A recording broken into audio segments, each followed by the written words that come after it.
Good evening, ladies and gentlemen. Welcome to Council Chambers. We're going to start the Planning Committee meeting for Monday, the 12th of March, 2018. I'd like to call this meeting to order. We have a roll call of council and staff. Staff first, I have on my far left CAO Mike Kirkopoulos. To my immediate left, Director of Planning and Development Kathleen Dale. To my immediate right, Julie Kirkolos, which is the Acting Director of Corporate and Legislative Services / Clerk. In the back row, I have Senior Policy and Development Planner Monica Coquiera. And in the back on the far side, I have Senior Communications Advisor Carrie Beattie.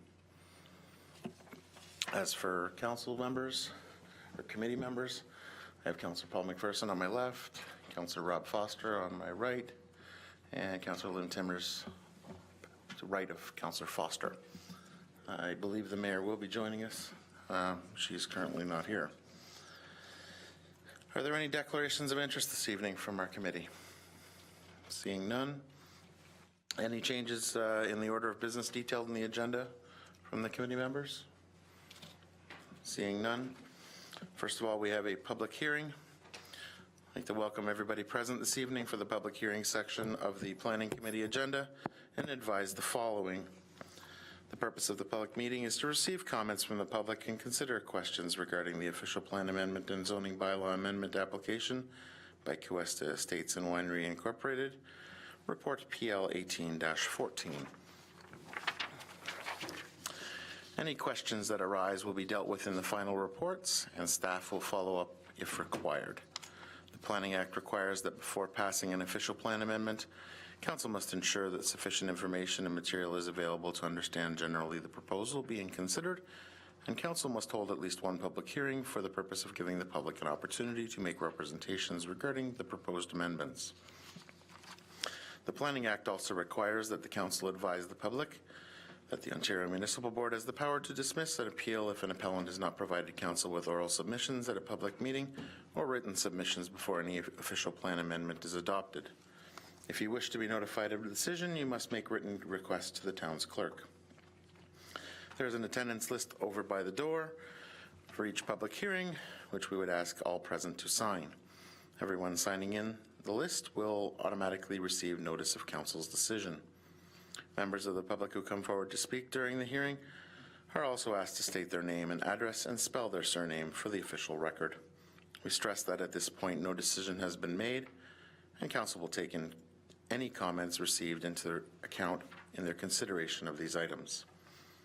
After the public hearing, a recommendation report will be prepared by the Planning and Development Department, which will be considered by the Planning Committee at a future committee meeting. If approved by Council at that future meeting, a notice will be circulated to all that have registered with an appeal period identified. This evening we have one public hearing, and the hearing is for the purposes of considering the official plan amendment and zoning bylaw amendment application by Cuesta Estates and Winery Incorporated, report PL 18-14. This will be presented by Brenda Keys on behalf of Matt Giffen for Cuesta Estates and Winery Incorporated.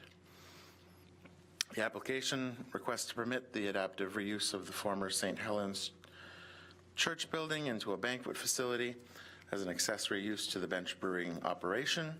The former St. Helens Church building is located on the east side of Maple Grove Road, north of King Street. The lands also consist of agricultural plantings such as hops, wheat, and barley to support the brewing operation.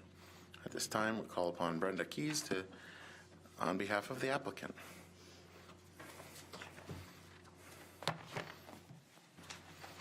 Please go ahead, Brenda.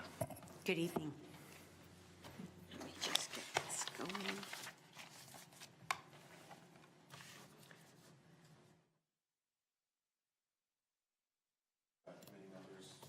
Wish to switch to the input, there'll be the presentation will be on your monitors. Good evening. My name is Brenda Case. I'm from GSP Group and I represent the owner. I'd first like to make a correction to your title page, which is very embarrassing. It says the top of your page, proposed townhouse development, and clearly it is not. My apologies for this terrible typo. I have advised the legislative coordinator, and she's going to fix the document that was uploaded already. So this is not for a townhouse development. This is for the adaptive reuse of St. Helens Church. I think you're all familiar with the site. It's located on the, basically at the northeast corner of King Street and Maple Grove Road. It is approximately 3.3 hectares in size. It has a frontage of approximately 84 meters on King Street and 317 meters along Maple Grove Road. So what I wanted to do, because we have received some correspondence from some residents, is to do a little bit of clarification for you related to what the board had previously approved on this site. What was essentially approved was obviously the adaptive reuse of Maple Grove School, including an addition. At that point in time, a preliminary site plan was presented at the Ontario Municipal Board hearing. While the site plan was not before the board for approval, it did show to the community what was being proposed. So what I want to clarify this evening for the benefit of the public is that the site plan has changed a little bit from what they saw at the Ontario Municipal Board, but the intent is still there. For instance, the parking, the plan that was roughly before the board included parking in this general area. It also identified an event lawn at this location, basically central to the two driveway accesses along Maple Grove Road, so along the west side. It also identified landscaping and or a berm along the western property line, and that was to screen the parking area that was discussed. In addition, there was landscaping or a berm was anticipated along the north property line to deal with adjacent property owners. So what I want to make you aware of is the actual board decision. I have copies for all of you if you would like them, but what I'm reading to you is the final line of the board decision, and it says, while the application for site plan approval is not before the board, the recommendation of Mr. Pidgeon, who was the GSP planner involved in the hearing at that time, should be adopted, requiring that landscaping, including a berm, be incorporated along Maple Grove and the southern edge of the property to partially screen the operation from nearby properties. Now, at that point in time, there was an error. It wasn't the southern property line. I think the plan was to the side, and the board member was a little mixed up in terms of what north and south was. So since that time, the planner that was involved on the file clarified with the Ontario Municipal Board that it was supposed to be the north property line that was mentioned, so that clarification has been made.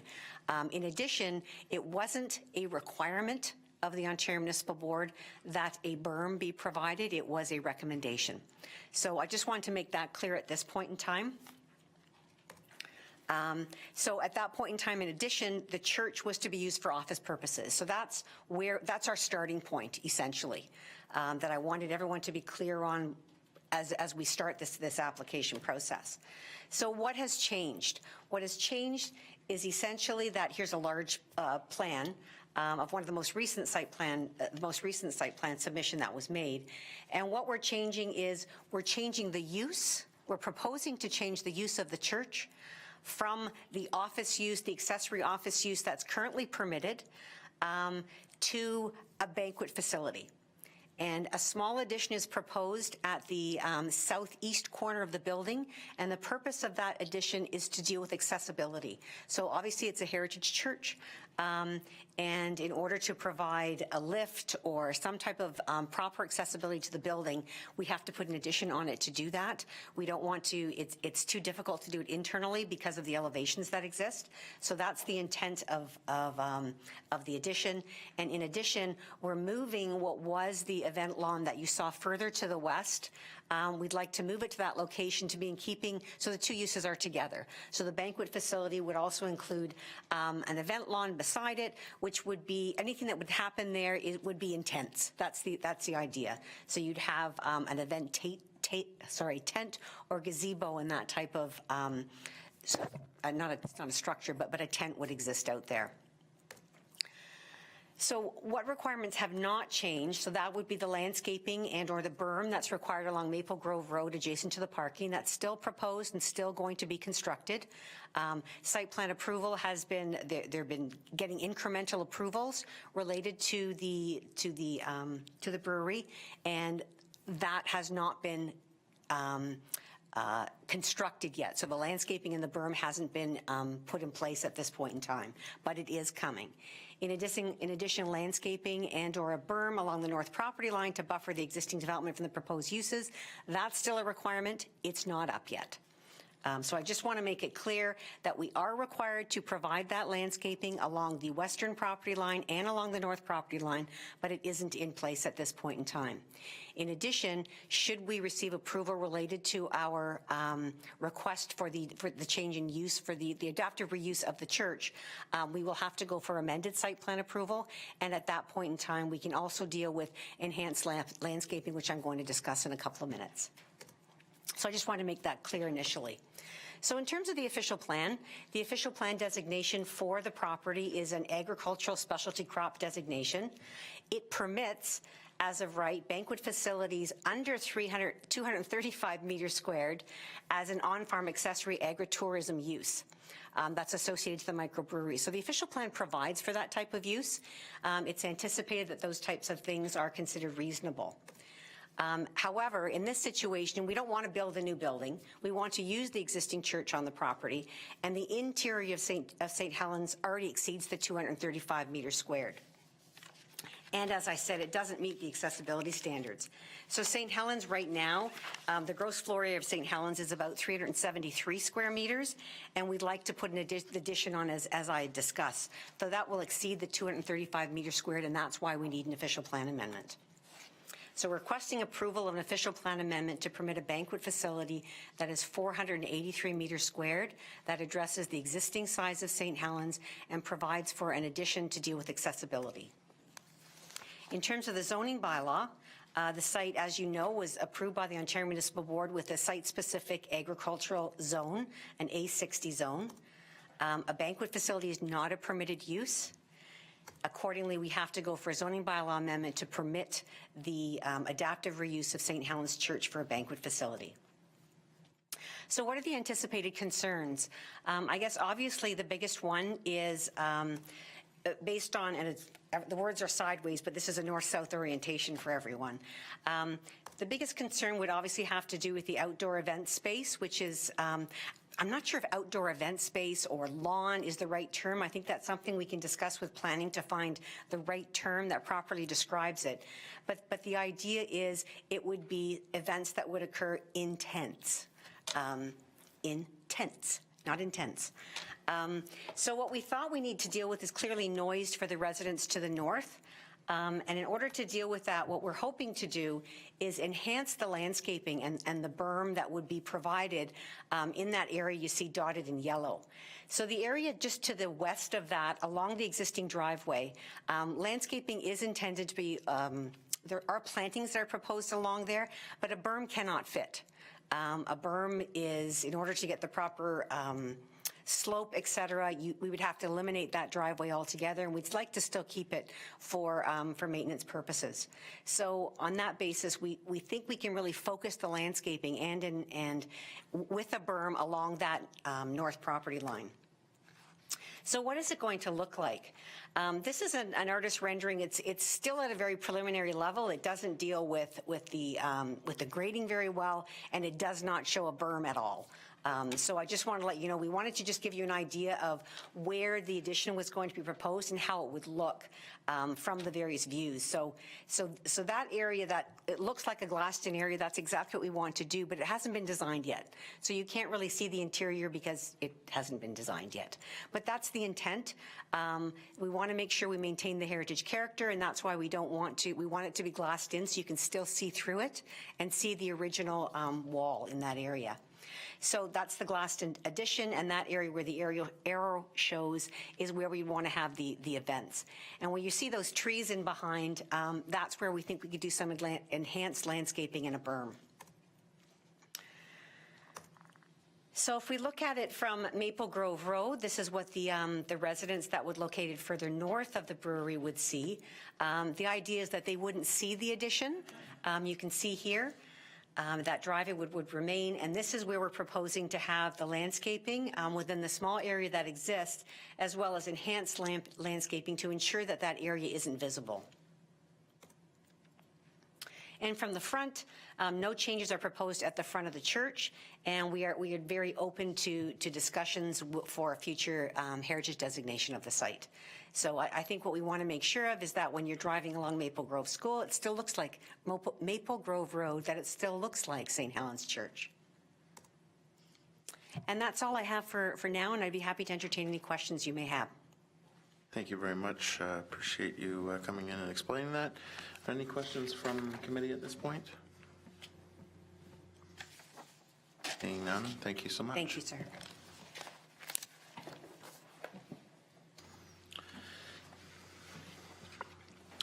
For those of you who would like to speak to this application this evening, I would like to mention this isn't a question and answer period.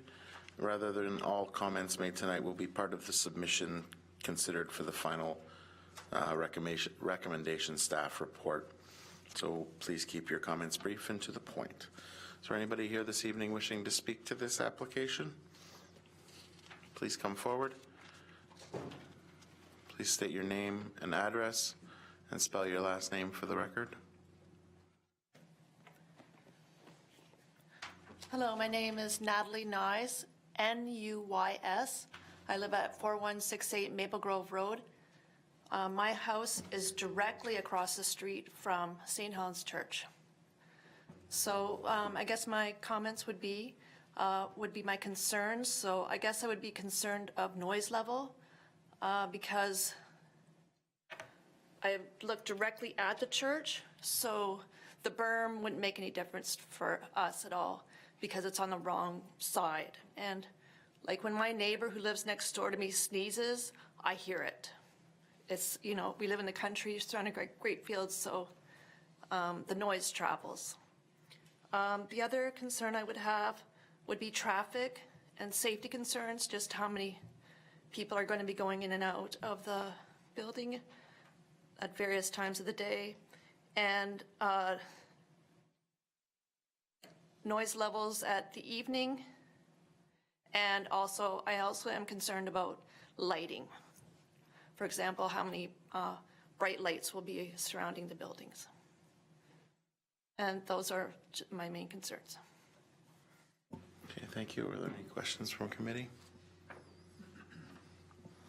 Thank you. Is there anybody else here wishing to speak to this application this evening? Is there anybody else here wishing to speak to this application this evening? For the third and last time, is there anyone else wishing to speak to this application this evening? Seeing as there are no more speakers for report PL 1814, I declare this public hearing closed. Are there any questions from committee members regarding report PL 18-14? Mayor Easton? Thank you very much, Mr. Chairman. Mr. Chairman, this is just for clarification, my question, and it's in regard to the final design features and what committee can expect in terms of any input into that in the future. Okay, Monica, would you like to speak to that? Through you, Chair. As the applicant had indicated, all the design features will be finalized with a site plan amendment. Site plan is not usually a public process, but because this application has gone through a public process, we can make available the revised site plan to the public or anyone wishing to have a look at it, and it will have in detail the addition and any of those new plantings. Okay, Mr. Chairman, would the Heritage Committee also have input into the design? Through you, Chair, the Heritage Committee has commented on this application.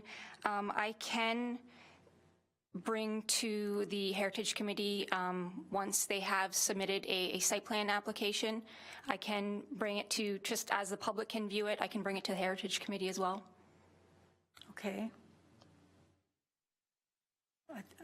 Not everything I'll there? just wait until, Okay. Kathleen, go ahead. Through you, Mr. Chairman, I don't know if committee may recall, but when the Bench Brewery portion of the application went forward, their drawings were also, so the Heritage Committee did have some input into that as well. okay. Mr. Chairman, I happened to see a drawing of an addition on this building previously, which was also a glassed building, and I find this very mundane. So I'm pleased to hear that this is not the finished product. This is a very unique building, and when we get to the page, what will it look like, the view from Maple Grove Road looking southwest, I hope that the design is not limited to the fact that the visual from the north will be problematic. What I would be looking for, I think what committee will be looking for, is a design feature that is complementary to the building, something really stunning that can be seen and enjoyed by all sides. So I just put that out to ensure that we're going to see the kind of flexibility and expansive thinking on this that we're looking for. Thank you very much. Thank you. Anybody else on committee wishing to comment on this report? Councillor Foster? Yeah, just a quick question. In the relevant consultations, I see that the Heritage Committee has already made comment on this, so I'm curious if the mayor's expectation is that they need to be reviewing it again. Because I happen to think the comments that are quite ideal already with this at this point, so I'm just wondering how many times we have to go through this. That's my question. Well, Mr. Chairman, my expectation is that since this is not the final design, that they would be able to have a look. I'm satisfied that at the site plan stage that it wouldn't be unreasonable for them to cast their eyes on this. This isn't the final, so I would be looking for that. Thank you. Okay, thank you. Any other questions or comments to the report?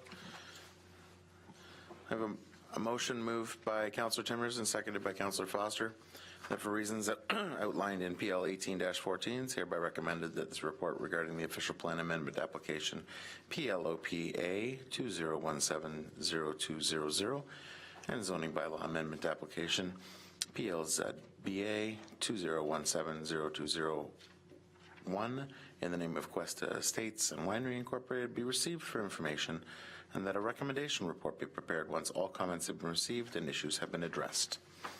Any questions to the motion? Committee's pleasure on the motion? Thank you. That motion is carried.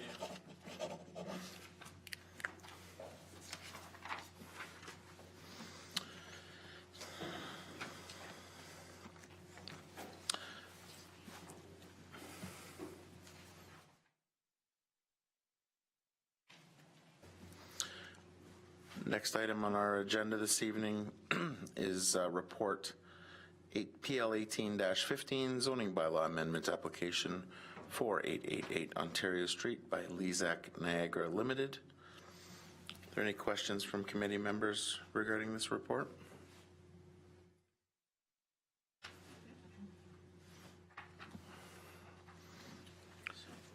Councillor Foster? So I guess through to staff, just generally with this has been both a site plan and zoning and just overall planning, and I'm going to quote unquote nightmare for the last 25 years with this particular piece of property. So I guess through to Mrs. Dale, is what is coming in front of us now and being moved forward.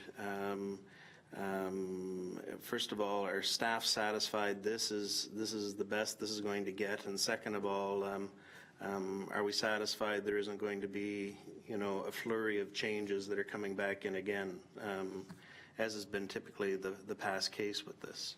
And also, a third part is that if we do approve it, are we sure that it's going to be done the way that it's expected to do, which of course has been troublesome in the past as well? Thank you, Councillor. Mrs. Dale? Through you, Mr. Chairman. In regards to the zoning approval is essentially the same as what was previously approved by the Ontario Municipal Board a couple years ago. The previous OMB decision, it was approved subject to some conditions, and there was a time limit for those conditions, so the applicant did not fulfill those conditions in time. So the new application is essentially the same application in the same form that was approved by the Ontario Municipal Board. Some of the things that have changed since then is we now have special event guidelines in place, and there's a permitting process in the works for that. We also do have a noise bylaw. One of the problems we had in the past is we didn't have anybody available to deal with complaints in the evening hours. We now have bylaw officers in place that can respond to things such as noise complaints in the evening hours. In regards to whether somebody carries out in accordance with their approvals, it's one of those things that if we run into issues, we could be back into an enforcement situation. There's no guarantees. Thank you, Kathleen. Councillor Foster, do you have more? No, that's okay. I must say I'm glad to see this is coming to an end, and I'm glad to see that these particular property owners have decided to move forward in a positive way. But my only suggestion is that we do careful monitoring on this development as it goes forward, if we approve it. Thank you. Thank you, Councillor. Madam Mayor?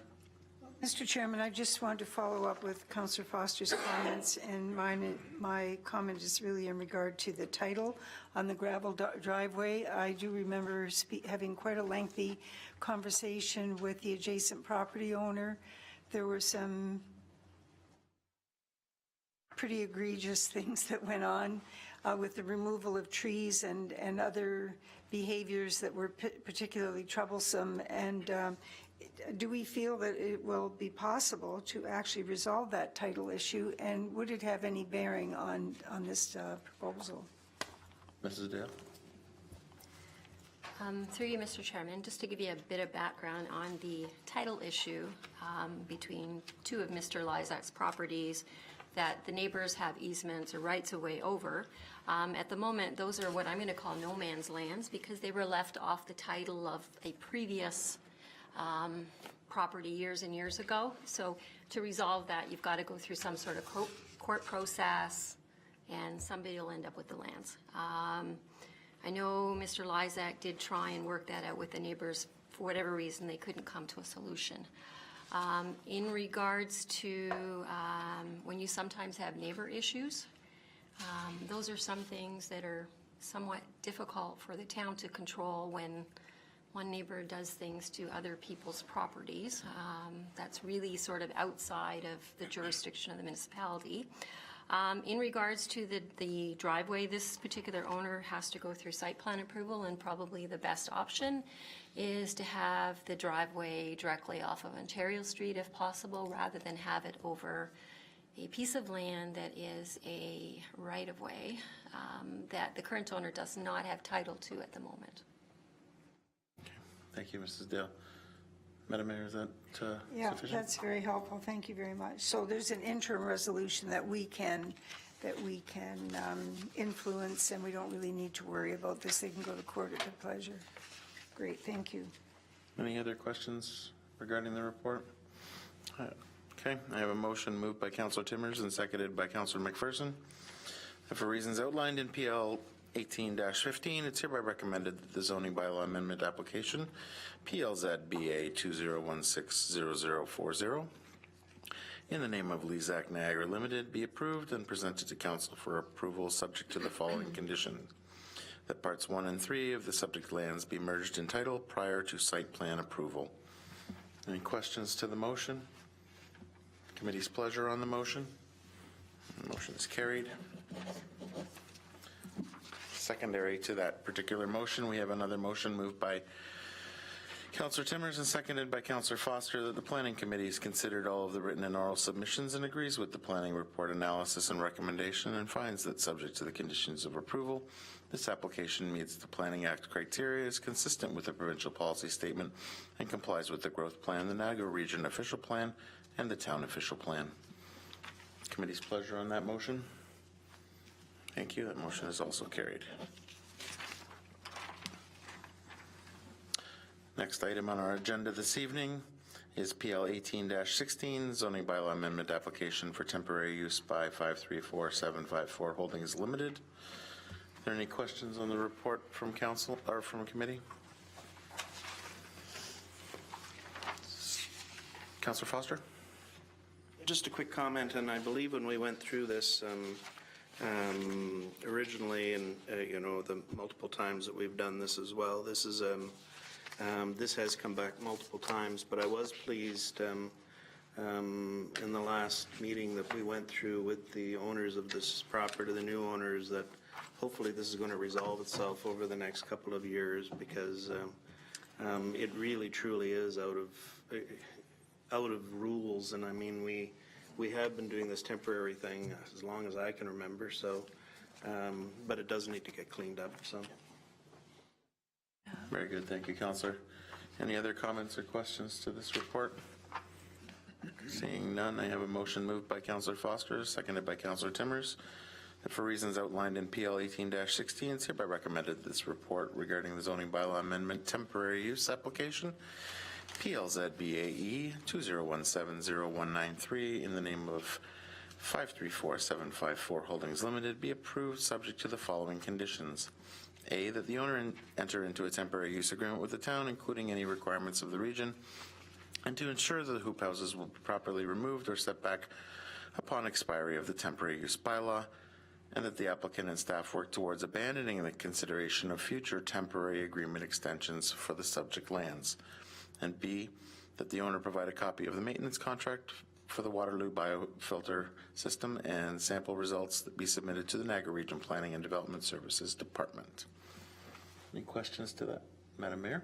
Mr. Chairman, I wonder if the mover and seconder would consider a friendly amendment and add piece that it's recommended that no further extensions be approved. What would the response be?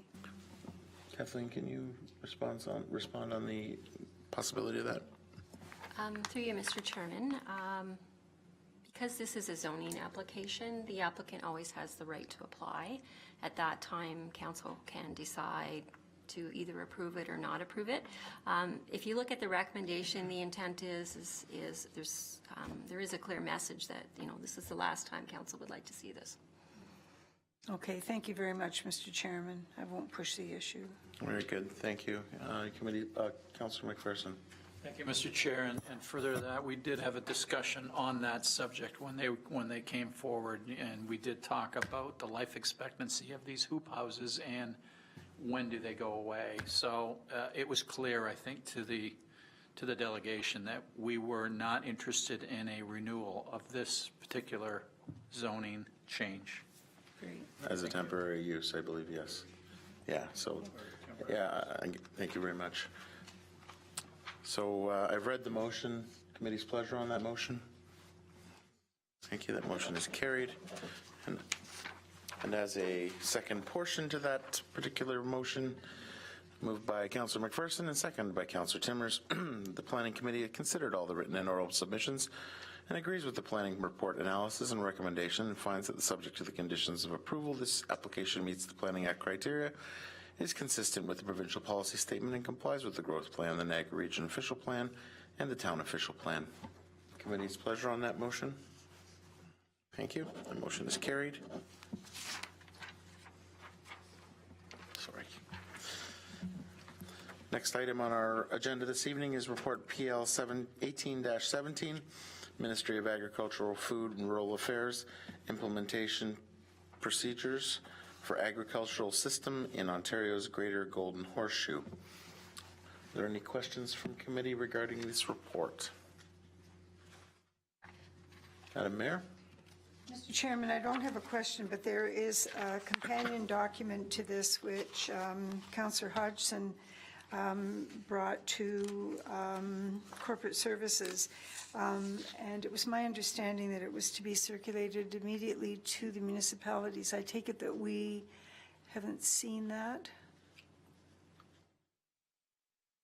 Director Dale? The clerk hasn't received anything, Madam Mayor. Okay, I understand. It is a response by the Greater Golden Horseshoe Food and Farming Alliance, and it isn't very complimentary to some of the recommendations that are in the document. And I think when we get it, it'll be interesting reading. I don't think there's any action that we're going to take, but immediately, but I think it'll be very important for us to understand what their position is. Thank you, Madam Mayor. The clerk has informed me that it will be included in our correspondence council packages Perfect. when Thank it is you. received. Thank you very much. Any other questions? I have a motion by Councillor McPherson and seconded by Councillor Foster that this report, PL 18-17, be received for information. Council committee's pleasure on the motion? Thank you. That motion is carried.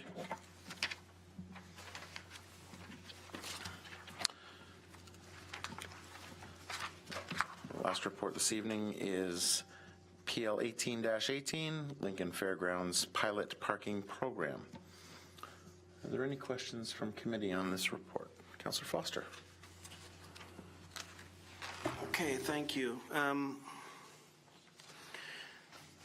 So to begin with, interesting idea that's being laid out here.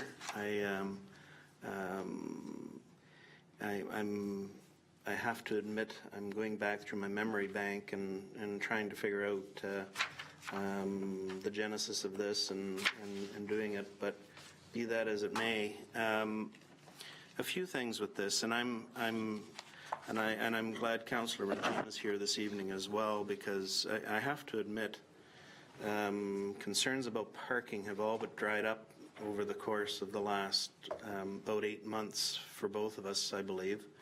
I'll let Councillor Regina speak for herself on that, and I have made a habit of going through that subdivision regularly to see whether or not there are parking issues and stuff like that that are going on.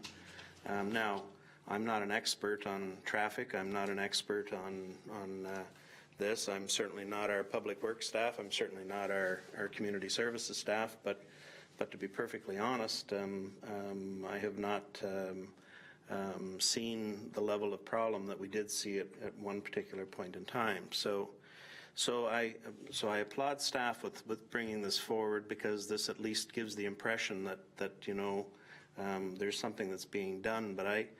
But I'm just not sure that this is really needed. Now, set that aside. There's a second part to this, and you know, if this is going to be implemented as this is here, how many parking permits are going to be given for 10 spots? Like, is it actually, does anybody who wants one comes in, so we have 100 people have things, and so they're fighting it out for parking spots if parking really is that big of a problem? And secondly, why aren't we charging? I absolutely have no idea why there shouldn't be fees charged with this as it's going on. This is absolutely and totally above and beyond making use of our facilities as they normally are. So anyway, a whole bunch of questions that are going on with that. Perhaps the CAO can discuss this as to why this is going down the road that it is, or perhaps Kathleen. I'm going to go to Director Dale, if that's okay, Councillor. I'm sure she's completely up to speed on this. Please go ahead. Through you, Mr. Chairman. One of the things to keep in mind, and this is just sort of a one-year pilot, because we are envisioning that when the park gets developed, there might be a small amount of parking associated with the park. I mean, people could, you know, I mean, there is we sort of haven't worked out all the details of, how many permits and things like that can be issued. But, I mean, they're going to be available on a first-come, first-served basis. So if you buy a parking pass, but the spaces are already full, well, you won't be able to park there. So the idea is it's just a one-year pilot program. We're going to see how this works. The advantage of having this as a one-year pilot program, there may be other opportunities in the town where we can look at this sort of thing. I know there's been discussions, with the BIA about parking, and a lot of the parking is used up by some of the people that actually own the businesses. And, there may be some opportunities to look at this model, see how it works, and apply it elsewhere. Okay, thank you, Mrs. Dale. CAO Kirkopoulos would like to chime in on this. Through Mr. Chairman, I think just to supplement on what Kathleen's saying, there's a couple of things that as the genesis and impetus for I think what was an innovative way to look at the potential parking issues in this particular area came forward. You'll see from the report that we highlighted, based on the study that we did, there's a shortage of 4 parking spots as it currently sits right now. Notwithstanding what our technical experts may have said about that through counts and so forth, there is a perceived parking problem, and Councillor, like yourself, I also try to drive that area as regularly as possible to see what does it look like in the middle of the day versus the evening versus other times of the day. There is, I agree with you in terms of the types of complaints we're getting. They're probably less on parking now and more on other particular issues. Some of that's the time of the year and so forth. But, I think when we look at the opportunities for this, before we start looking at park and park development and what could be getting rid of green space in that particular area, we thought this would also be an input into that in terms of, do we need 100 spots? Do we need 50 spots? Do we need 25 spots? And I think looking at the take-up in this particular area, we've got some other construction starting in terms of MSHE developments. I think we got a second version of that plan coming in, so that will be starting. We've got Mr. DeSantis's new development starting, so I think parking and looking at a pilot project at this particular point in time definitely demonstrates that we are listening to some of the complaints of the Beamsville Fairgrounds Association. In terms of your comment around some sort of nominal fee in order to do it, I mean, that's definitely something staff can look at and take back. I think our desire initially was to try to get buy-in and uptake in terms of making sure that people use this and see the parking opportunities that we're trying to present. But we can answer any more questions, and if that's the direction from committee, we can definitely go back and look at a sort of administrative fee. Councillor Foster? Well, it's not direction yet, it's just my opinion. So the thing is that around this, looking bigger scale or looking down the road with this, I mean, a number of municipalities actually have some sort of a fee system for parking on the streets. I mean, it's very common. I know Hamilton does it. I know, like big cities, of course. But then there's smaller cities as well, or smaller towns that have, ongoing, continuing problems that, you have to get into some sort of a licensing system to do it, and that way you can control the number of cars that are on the street and do the thing where you can make sure that it's in the right areas at the right time type of thing. So I applaud if staff are taking us down the road of looking at a comprehensive strategy to take a look at this sort of across the board. I still don't think it's a wise decision to not charge right off the bat for this. I think it's going to send wrong signals right off the bat. I mean, this is going to be, this is above and beyond what the expectations are within the community, and I certainly think that if we're setting examples elsewhere, if we're going to start looking at doing it within Vineland with parking in areas, if we're going to do it within the Hickson Street parking area, if we're going to do it within the Ranny Square, I think that we really seriously need to be looking at some sort of a fee structure. So, thank you. Through you, Mr. Chairman, I think just to the councillor, I know that Mr. Bruder and Ms. Beattie did meet with the Community Association, and so they've been involved in the consultation and understand some of the criteria and are in agreement with it. But I'll let Ms. Beattie add anything she may want to add in particular to that as well. Thank you, through you, Mr. Chair. So we did meet with the Community Association, who were excited to hear about a potential pilot solution, understanding that there's a period of time still until a final solution can be done. So we actually put the onus back on the Community Association to come up with the criteria. So Matt and I met with the representatives twice. So first time sort of proposed, they came back with some of the solutions. So it really was a collaborative effort. We had proposed, given them some good ideas, but we wanted them to confirm that and validate that with the members of the community. So in regards to Councillor Foster's question around permits, we actually aren't going to cap the permits. It was discussion by the working group, and the rationale for that is for us to help determine what the actual parking issue is. If we cap it, then we really don't know what the necessary or necessity or need is around parking in that particular area. So by having the 10 spots and not having a limit, it's a first come, first serve. The other thing the Community Association wanted in concert with this was also an awareness campaign around parking in your driveway and using your garage. So they're very supportive of that, and they're going to help provide the reach out to the neighborhood with that. And so we're going to be working closely with them. Thank you very much, Ms. Beattie. Councillor Foster. Yeah, just 2 quick points, because I know Councillor Majima is going to jump all over this one, but number one, just remember that Beamsville Association does not represent all the interests of the people within that area. It's an ad hoc group. There's been no election. There's been no, everybody within that community getting together and making decisions that they are the ones that are speaking for it. And I've had that pointed out to me many times by citizens within that particular area. So let's be a little careful on exactly, what strength we're giving to various people that we're dealing with this. And secondly, all the power to them. If they think that this is going to be the resolution that's going to solve all the problems, well, that's great. But I think we're making a huge mistake not looking at charging. So thank you. Thank you, Councillor. Councillor McPherson. Thank you, Mr. Chair. Just a couple thoughts around it.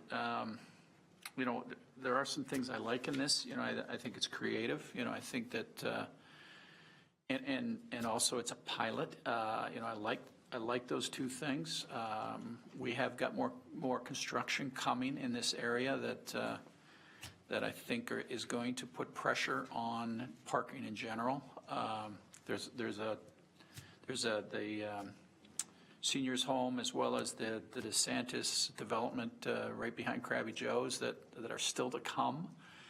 So, I do like that there is an option for the residents here, and I can't speak to, if the parking issue is gone away or not. I'm not close to it, but I do think that this will again come to enforcement. And that, we're going to be, excuse me, I think we're going to be towing cars out of there at 8:30 in the morning. So I think we got to be ready for that. And maybe that is something to consider when thinking about charging. I don't necessarily disagree with Councillor Foster on charging somewhere down the road. I don't think we're ready for that today because we're still trying to encourage people into the downtown core. This is going to get into a bigger discussion around parking, and I do want to talk about that in councilor inquiries. But for this specific idea and proposal, generally, I like it.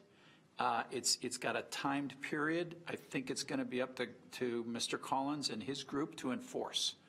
And that, 8 o'clock in the morning, they need to be either ticketing cars or towing cars to send the message. Thank you, Mr. Chair. Thank you. I have Councillor Rinjima, Councillor Timmers, and then Mayor Easton, I think. Okay, so I don't know if the complaints have gone down. Maybe they have, maybe they haven't. I still hear about them. I hear people and Councillor Foster's right. I hear people say that the Fairgrounds Association doesn't necessarily represent our opinion. But some of those same people say we do have a parking problem, just a matter of how we're going to deal with it. Where is it going to go? What are we going to do? I like the idea, they like the idea of education. I like the idea of maybe charging too. I don't think that's a terrible idea at all. I think when people have to pay for a little bit, they take it a little more seriously. They may be less likely to fight over it if they have to reach into their pockets.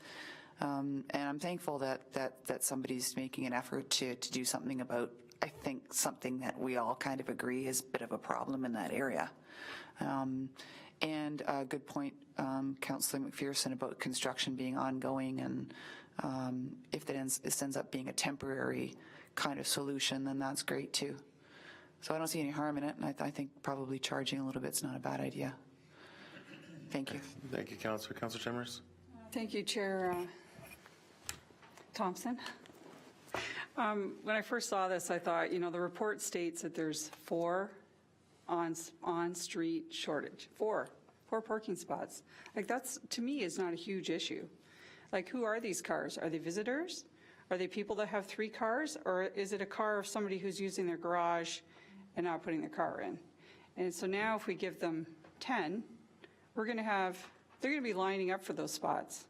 They're going to get used to them. They're going to take ownership of those spots, and they'll be using their garage for something else. Like, I just feel this could backfire in some ways. I don't like the cost of $5,500 for 4 spots.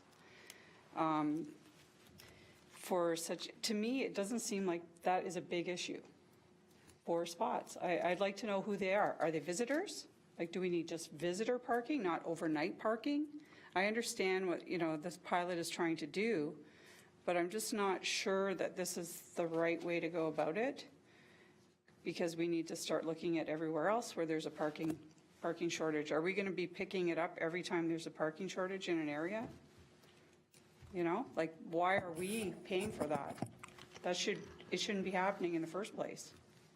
Anyway, just my thoughts. So I have some trouble with this pilot.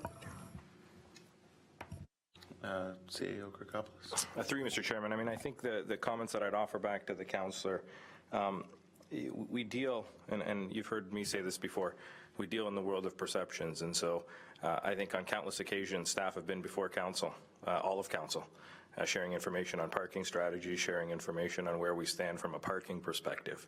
Unfortunately, or fortunately, we do deal with perceptions.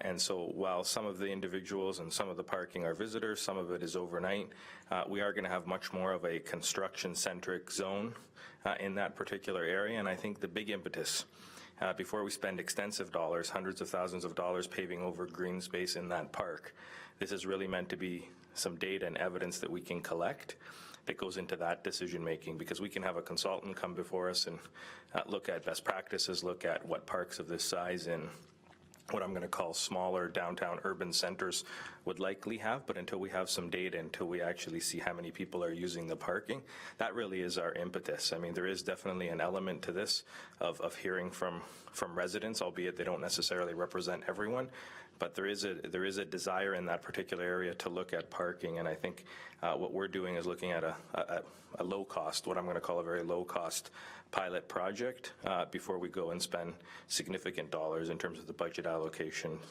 set for Serena Park. Thank you. Kathleen? Mr. Chairman, as well, the other thing that we've come across in enforcing some of the parking on municipal property, particularly a property such as this, is we don't have any bylaws in place currently that actually prohibit parking. So, there could be other people that are leaving their cars there for 2 days. So we don't have a bylaw in place to stop that. So also as part of this, it's staff's intent to also present a bylaw to council to implement this as well. Okay, thank you. Madam Mayor? Mr. Chairman, I don't think I quite understand what Mrs. Dale just said. We have no bylaw in place to enforce on-street parking or Private property. the parking at the Fleming Center. I'm not clear. I just need a little more. Mrs. Dale? Through you, Mr. Chairman, sorry, I should have clarified that. We do have a parking bylaw in place that deals with certain municipal parking lots that have signage and things like that, and on the street. So the parking bylaw will deal with those types of things, but municipal properties such as maybe the town hall, the Fleming Center, at the library, a number of those facilities need to have bylaws in place to control the time frame for parking. Perfect, okay, that's about great. that. Okay, that's all right. Mr. Chairman, there's nothing wrong with, I think it's great that the staff have offered this rather painless solution. I certainly wouldn't want to minimize any of the comments that have been made because every one of them has validity. However, I can support this under a couple of conditions. First, that we keep hammering away on the garages issue. I don't want this to go away. So I can live with this because I think that with the construction and the fact that I don't want to lose any park space that we don't need to lose, I can live with this in the short term. As long as we are surveying the garage use, and I don't know how we do that, and we keep hammering on the garages issue because I don't believe there's a shortage. I think that there's a shortage of following the rules in terms of the use of garages, and until somebody brings me the numbers otherwise, I'm going to continue to believe that. The Fleming Center is a very, very busy place, and I don't know why we would want to give up those spots even temporarily, except to avoid making a precipitous decision about parkland. So on that basis, I can live with it. But if it is going to be longer term, absolutely, we're going to have to start looking at charging throughout the town for parking. I think we've reached that point. And that on that basis, with those things in place, if I can be reassured that that's the route we would take, I can support this motion. Thank you, Madam Mayor. CAO Kirkaboulos. Through you, Mr. Chairman, just to offer that reassurance to the mayor, I wanted to highlight once again, in case it does get lost, this is only overnight. Now, I know the councillors have mentioned enforcement will be critical, and that will be a conversation with Mr. Collings and Mr. Bruder to make sure enforcement is at the forefront of this in terms of both from an educational standpoint and the other means that we have with us when we bring forward the bylaw. But this will be overnight. It will not be during the day. And I think the impetus for that idea came forward knowing that from an overnight perspective, it actually sits vacant. So is there a way for us to kill two birds with one stone? Notwithstanding that, the education will and must continue around using driveways and all the other benefits that come with living in more urban centers and that come with living across from recreational amenities like the Fleming Center. So. Thank you, Mr. CAO. So, Mr. Chairman, I want to be absolutely sure. Is the interpretation of that there is going to be an active viewing of what's going on in people's garages? Or how are we going to make sure? I mean, I would guess, I'm just going to pick a number, but I would guess there are 20 parking spots that are already lost because of garages filled with junk. So, not to turn into the Gestapo here, but this is a rule that is on people's title. So how do we deal with this? Mr. CAO. Through you, Mr. Chairman, I'm going to let Kathleen weigh into, do we have any sort of stick, so to speak, on this? I mean, I can tell you other than education and as much emphasis that we can put on it from an educational standpoint, I don't think there's anything we can do other than what we are already doing, but unless Ms. Dale has something in her repertoire that I don't know. Ms. Dale. Through you, Mr. Chairman, no, there's really no way to force somebody to use their garage. But I think what we can do is because of the specifics around this as to when you can or can't park, we can make sure our bylaw officers are out at that time to enforce this parking situation. And at the same time, we can also have the officers, kind of take a look and I mean, the only way you can really tell is if the people have got their garage open and you can see it's full of junk. If their garage doors are closed, you really can't tell if they're using it. So, I mean, all they can do is while they're out there, just do some general observations and take notes, but that's really the best we can do. That's fine, Mr. Chairman. Thank you. Councillor Foster, then Councillor Timmers, then Councillor McPherson. So just, I want to harken back to a comment the mayor made, and I 100% totally agree with her that taking away park and turning it into parking lots and stuff like that is not in the interest of the town as we're going on, and I'll be one of the ones that's jumping up and down saying we'd be insane if we go down that road. So,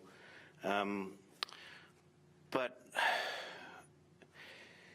I think we've actually this evening self-answered ourselves on a few things here. Number one, and why I really think it is coming back down to charging for this. I think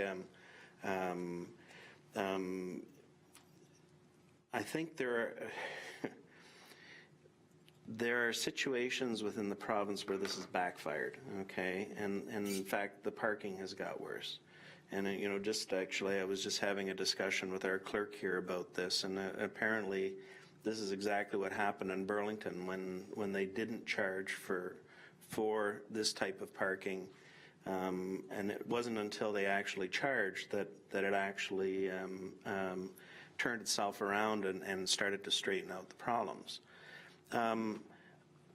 So I'm coming back to that, so I guess I've emphasized that for about the 18th time. The question for you, though, and through to Mrs. Dale, through you, Mr. Chair, so what is the actual parking area that's being considered? Is it that small parking lot area that is the one on the north side of the building that will be the one that has spots that are going to be reserved for this or are going to be doing? And secondly, are we reserving spots? Because those places are all very busy. I mean, like, they're hugely busy going into the evening. I go over for library board meeting, and it's like I have to wind my way around to the back 40 of the parking in the other area to park. So, you know, if it's overnight parking, you know, how are there going to be guarantees and stuff like that with this? I think there's some logistic problems that are going to go on with this as well. So, anyway, thank you. Thank you, Councillor. Go ahead, Mrs. Dale. Through you, Mr. Chairman, one of the options that could be implemented is that there's a small area provided in the far corner in an area that's probably used less. However, anybody using these spaces should not, I mean, the whole purpose of the area, et cetera. You just turned it off. So I might better start over again. So in regards to this pilot area, there could be a small area set aside on the far side for them to use. However, I don't think there's any obligation on the town's part, unless I'm reading this incorrectly, that if those spaces are being used, you know, for other events, I think it would be on a first come, first served basis. Mr. CAO. Through you, Mr. Chairman, I think just to answer the councillor's question, it will be in the, it'll be on the southwest side of the building, and it will be signed. I think as per the report, it highlights that there will be signage in that particular area, and you know, I think as per our previous conversations around charging and charging parking, I think what you're going to hear us come back with when we come back with a very second comprehensive strategy around parking, and we start looking at both land acquisition and the other things that we potentially discussed. Charging for parking will be something that we examine much more holistically, and so again, based on council direction this evening, we can definitely look at that. But the thought on charging for parking would be something that we do across town, not in this one particular area. But I wanted to highlight it will be signed, and it will be in the southwest side of the building. Thank you, Mr. CAO. Councillor Timmers. Thank you, Chair Thompson. All good comments, and I think the only thing that's troubling me is the fact that it's free, because I think when things are free, people take advantage. They take ownership and they expect it and they take advantage. If you put a fee on it, they'll be like, I'm not going to pay for parking, I'm going to clean up my garage and put my car in there. So I'm suggesting that we make an amendment to add a fee to the parking, and it doesn't have to be a huge fee, but just some kind of fixed amount That's just my opinion. And also, if a car is sitting there at 12 o'clock the next day and they're going to be ticketed, will that be a ticketed amount? Like who, is that something our bylaw will do? Like, and how much would the fee be? Mrs. Dale? Mr. Chairman, as I mentioned, I can't tell you what the exact fee is off the top of my head because there are, like our parking bylaw has a whole bunch of set fees, but we can have a look at that and provide that information to committee and council. Because if you do park in some areas over a certain time frame, there is a set fee in the parking bylaw for that. I just don't know what it is off the top of my head, sorry. Thank you, Councillor. Councillor McPherson? Thank you, Mr. Chair. And listening to the conversation tonight, I'm going to direct this to the two Ward 1 councillors. And my question is, do we need this? You know, there seems to be a lot of discussion here around not liking it, you know, not, you know, why are we doing this? This is your ward.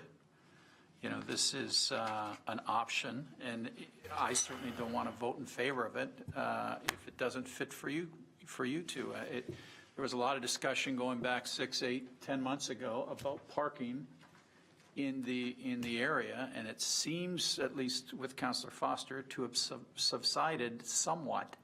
So do we even need this, I guess is the question to you two. Strangely enough, I have Councillor Renjamin next. Yeah, thanks. So good question. I do still hear about it. Parking, maybe not as often. I'd have to write it all down. But one point I wanted to make is that I kind of like the idea of looking at temporary measures for long term, because one question I've always had in my head is we're being directed to intensify. No question, we're going to have to do that, and we're doing it. And eventually, we're going to have some sort of a public transit system in place, you know, intramunicipal, and go. And how do we bridge that gap? So this might be a good line of thinking. Where it takes us down the road, I don't know. But temporary measures, I think, might be a good way of looking at things to bridge that gap.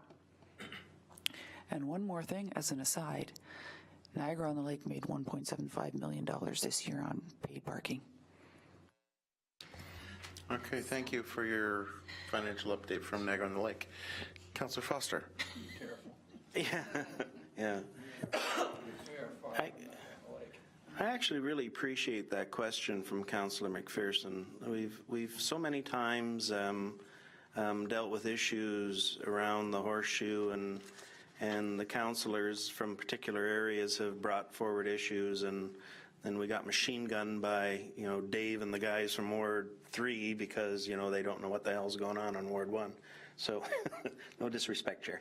But anyway, but thank you very much for asking that question. And yeah. So the thing is that I can honestly say the single biggest thing that has helped in that area were the speed bumps when they were put in.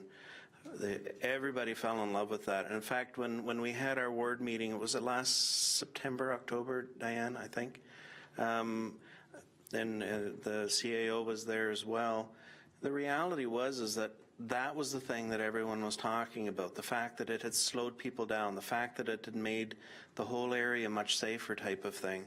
They were after us for making these things permanent. And by the way, I happen to love the temporary immovable ones with the big plastic things, because it gives, or the big rubber things, because it gives us opportunities to go and do things and move things around and make sure that they're right type of thing. So the last call I think I remember I got on parking was like about last August. So it's not like I haven't got calls, I haven't got emails on this. The single biggest thing they've been after is wind blowing garbage around up and through the subdivision. So, so I'm not convinced that actually this is really needed at this point. But and in fact, I started out by stating that originally. But if we're going to go down this road, I happen to totally agree with Councillor Timmers. Like, let's not make a mistake here. Let's go, and if we're going to do it, let's put a charge in place, and let's make sure that if people are going to use it, this isn't going to be an excuse for them to go and turn their garages into the things as the mayor is concerned about. So anyway, thanks. Thank you, Councillor. Councillor Angema? So further to Councillor Foster's comments, one reason we may not be hearing as much about it is because the people that were talking more about parking have been actively engaging with staff over the last little while, so that may not be why we've been hearing about it from those people. Okay, thank you very much. This was quite a discussion about this. Do we have a motion?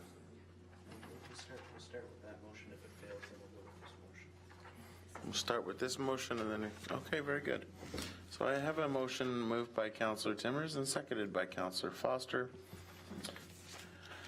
with regards to PL 18-18. For the reasons outlined in the report, PL 18-18 is recommended that the one-year pilot parking program for the Lincoln Fairgrounds introduce a fee to be approved and presented to committee and council for approval. Okay, that seems weird to me. It is kind of your sorry, I'm not meaning to Basically, what the motion is that we're trying to put forward is let's do all of this. Councillor? Oh, yeah. Can I? Oh, sorry. Actually, Councillor Timmers moved it. Yeah. If she'd like to speak to it Yes, she first, can. she has the right to do that. Thank you, Chair Thompson.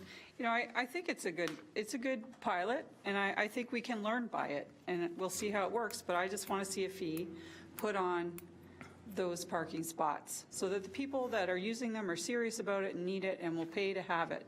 And that's basically what the amendment is saying, is just to add a fee for the parking permit. Thank you, Councillor. Councillor Foster, as a seconder, you wish to make comment? Oh, I'm totally 100% behind Councillor Timmers on her comment. Thank you, Councillor. Mr. Chair, McPherson? if I may, can we stay to the original motion? I think the whole fee-based for parking is a bigger discussion. I really do. And I think it's a discussion we need to have, but I think once you start down that road and you start charging for parking, it gets around town. And I think if we could, was there a fee in the original motion? I think we got to stay with that and either accept it or turn it down and then move to a fee discussion at some time. Does that make sense? So are you withdrawing that motion then, Councillor Timmers? Okay. So I have a new motion moved by Councillor Timmers and seconded by Councillor Foster. For reasons outlined in PL 18-18, it's recommended that the one-year pilot parking program for the Lincoln Fairgrounds area be approved and presented to the committee and council for approval. Any questions to that motion? Committee's pleasure on that motion. All those in favor? One. All those opposed? That motion is not carried.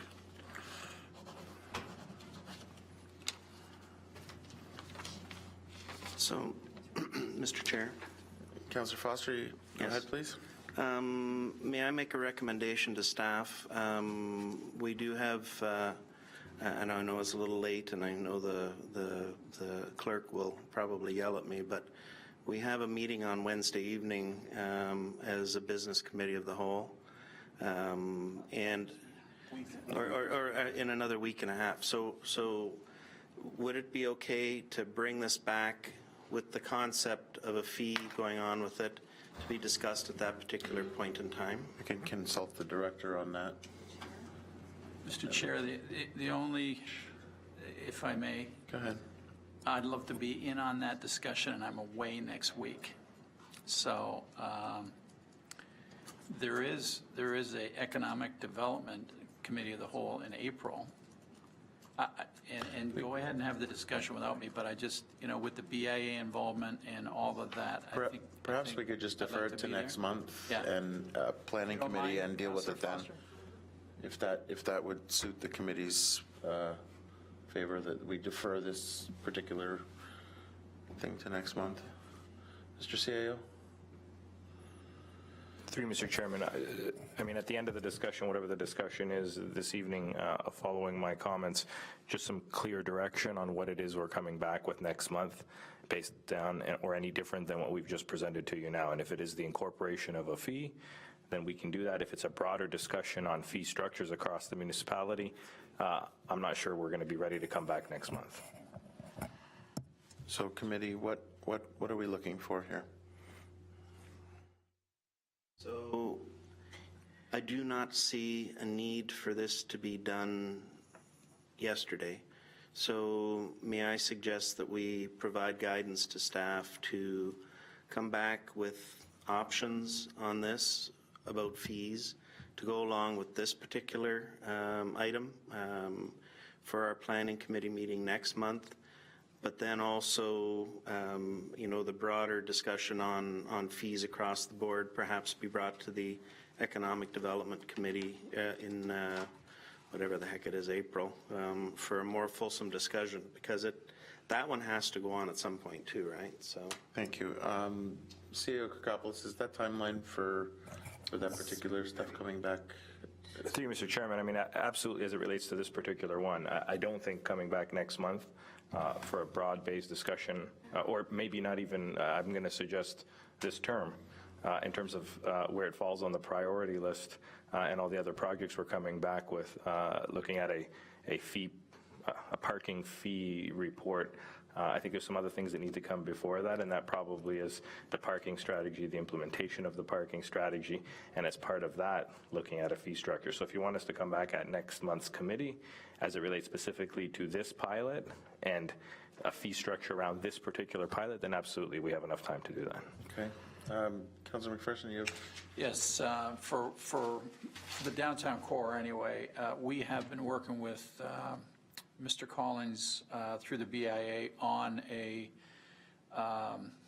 implementation of enforcement for parking infractions in the downtown core, which was first of all education and then notices and things, you know, sort of an accelerated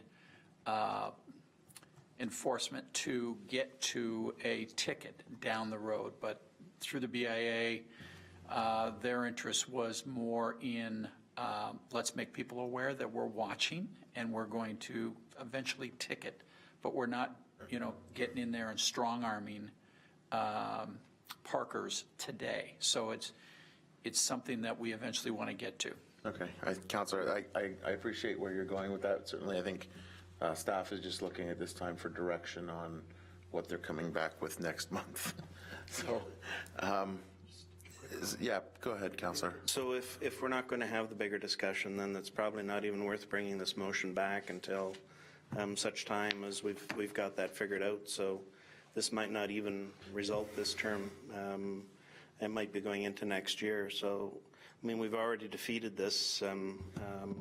So personally, I'd be happy if we just leave things as is. Provided we're not going to have an opportunity to discuss fees and stuff like that. So I think we'd be fine with that. So now now my fellow councillor might disagree with me on that, but. I'm actually going to ask for a motion on this because I need more, I think staff needs more clear direction on this because. The motion's already finished, right? No, but what you want them to come back with? I don't want to come back with anything. Okay, Councilor Timmers? Oh, okay. I'm not really quite sure what Councillor Foster just said there, but I'm not looking, we're not looking to look at the fee structure for the entire town. This is a pilot. We just want to focus on the pilot. It's a whole different idea of a person getting a parking spot and paying a fee to have that parking spot in the pilot for that neighborhood. That's all I was looking for, is that when they go to get their permit, they're going to pay whatever amount of dollars staff think is appropriate. That was all I was trying to do with that motion. I think the pilot, it's worth looking at. It can work, and I'd like to see how it rolls out. But I just think we should put a fee on it. But I don't think we have to do a whole all across town. Like, this is a whole different thing. We should just focus on the pilot. That's it. That's kind of where I was going with the motion. Okay, I need to get some consensus here from committee, because Mayor Easton? Mr. Chairman, there are a number of things about this development that are outstanding. One of them is traffic flow.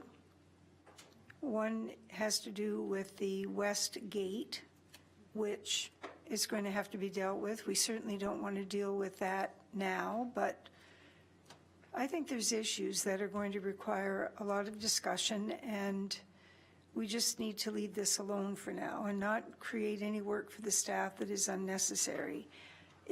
This kind of reminds me of the discussion that we had the other night at Sport, Recreation and Culture about fees. And it's going to be very interesting to see whether or not we're ahead of the game because of the kind of marketing of programming that's going to go on. So if the pressure continues from the staff around the use of garages, if the idea that there could very well be a fee, well, it was a good discussion, folks, but you know there was quite a discussion about fees. Maybe that's the message that we want to get out there. Not the hammer yet, but just the potential that council was sure going down the road of looking at fees because of the lack of compliance, that kind of discussion. When it comes right down to it, there's absolutely nothing to be lost by taking a softer approach and everything to be gained in the long term, because sometimes you don't want to, this is not the hill we want to be killing ourselves on. So, you know, I would have liked to have seen the pilot go forward, but, you know, that I understand people's positions, and so I'm fine with this, but I don't want to make any work for staff, because when we go after this and we start talking about traffic flow and Stadelbauer and the West Gateway and all the rest of it, I want to be able to have that, do it early in the term and get it all laid out so that people know what to expect, and we can deal with the parking at that time again, and we'll have some more experience. And in the meantime, if Mike, you know, probably the time is better spent with people face to face than helping them understand. So I can agree with that. Now that I've talked around it about 5 times, I'm okay. Thanks. Councillor Foster? Yeah, I totally agree with the mayor. So and so I think we're unanimous on our agreement with the mayor. So so this dies, and we take another shot at it when the time is appropriate. So thank you. Okay. All motions from this evening's meeting will be presented for final council approval at its meeting of March 19th, 2018. Following council approval, the enactment of any bylaws that may be necessary, the town's decision will be complete. A notice will be issued in accordance with the Planning Act. Councillor inquiries section. Councillor McPherson. Well, it's interesting that we just had that discussion, and without a word of a lie, I text Mike yesterday and asked him about parking in the downtown, and our whole discussion at the budget meeting about enhancing our parking, and was going to bring it to infrastructure, and was suggested that with Kathleen here that I bring it forward tonight. So my question is, have we got it on our radar?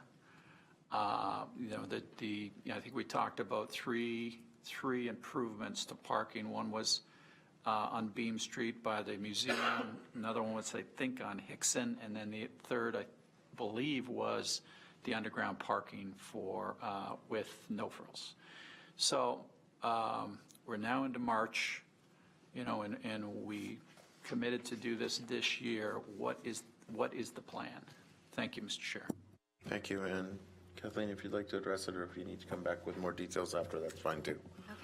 Okay. Through you, Mr. Chairman, in regards to the Hickson Street parking lot, the plan was this year that the lines would get repainted, because there is room to provide a little bit more parking, because there was a neighbor, actually their driveway came out through the parking lot, and they were notified in writing that the town was going to paint the lines this year, so we can get a few more parking spaces there. So that work can't get done until, obviously, not during the winter. So the intent is to do that this year. In regards to the Hickson Street lot and the one at the library, there have been, like the library one in particular, there's been some rough sketches done, but we actually need to do a detailed design for those. And I will defer the comment on the no frills to our CAO. Mr. CAO. Through you, Mr. Chairman, as it relates to the underground parking at the No Frills, I have met and will be meeting again with Mr. Lupino to discuss both lighting and enhanced signage. I know we've talked also about having an access arm and those sorts of things. That wasn't one that I think there was an interest in initially, more around signage and enhanced lighting, but definitely we'll be bringing that back as well. Okay, thank you very much. You have another question, No, Councillor? no, I just want to make sure that I understand. So we expect a report on this, or is there a date, design? In other words, are we thinking this is going to get completed this summer? Ms. Dale? Through you, Mr. Chairman, it was our intent to work with the Public Works Department to paint the lines this year, but also see if we can get some designs done for those, because those should be able to be done in-house. There wouldn't be a need to hire a consultant for those. Okay, thank you. Mary Easton, you have a councillor inquiry? I do, Mr. Chairman. Mr. Chairman, I attempted to find out from bylaw enforcement if we had a policy in regard to portable on-demand storage units in driveways. And I wasn't able to make any headway on that, so I'm bringing it forward because I think it's a beautification issue to have the long-term use of these. I have absolutely no idea what's involved in enforcing such a thing, but I am certainly interested to know, and I don't know what other communities do, but these are becoming quite a blight in the community, and certainly in areas where you have limited space. I'm hoping that there's something that we can put in place. Okay, thank you, Madam Mayor. Mrs. Dale, do you have something to respond with that? Mr. Chairman, the use of portable storage units, how staff have looked at that, because we do have people that are, sometimes they're renovating their house or they're moving and they need to put them in their driveway on a temporary basis. The problem is the zoning bylaw is not very specific as to what's temporary. So what we are getting a student for the summer, so that's probably one thing. We can have them do some research into what other municipalities do and come back with some sort of recommendations for committee. Perfect. Thank you Thank you, very Mrs. much, Dale. Mr. Chairman. Thank you. Any more questions, Mary Easton? No, thank you. Any questions, councillor inquiries from this side? Thank you so much. Any notices of motion this evening? Any announcements this evening? No closed session items this evening on the agenda. So being that there's no further business, I call this meeting adjourned at 8:27.